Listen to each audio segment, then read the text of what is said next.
ನಮಸ್ಕಾರ ವೀಕ್ಷಕರೇ, RR news ಕರ್ನಾಟಕಕ್ಕೆ ಸ್ವಾಗತ.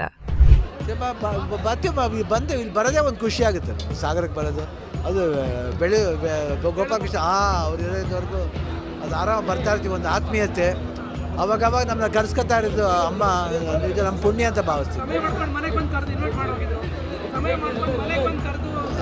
ಅವ್ರು ಫೋನ್ ಹೇಳಿದ್ದು ಬರ್ತಿದ್ದು, ಬಟ್ ಆದರೂ ಅವ್ರು ನಮ್ಮ ನೋಡೋ ಪ್ರೀತಿ ಅವ್ರು ಆಸೆ ಜಾಸ್ತಿ ಬರ್ತಾ ಇರ್ತಾರೆ.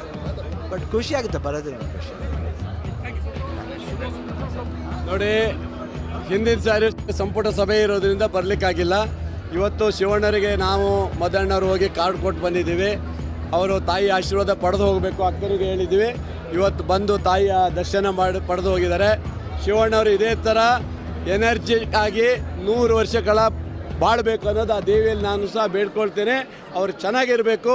ಯಾಕಂದರೆ ಕರ್ನಾಟಕದ ಚಕ್ರವರ್ತಿ ಯಾವಾಗಲೂ ಗಟ್ಟಿ ಇದ್ದರೆ ನಾವು ಗಟ್ಟಿ ಇದ್ದಂಗೆ ಅಂತ ಅರ್ಥ.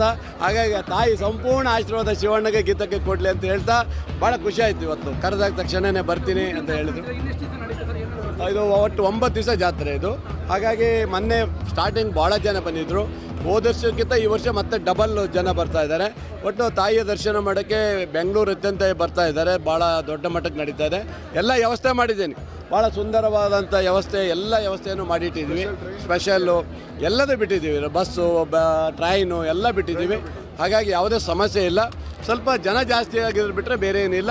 ಒಳ್ಳೆ ರೀತಿ ಜಾತ್ರೆ ನಡೀತದೆ.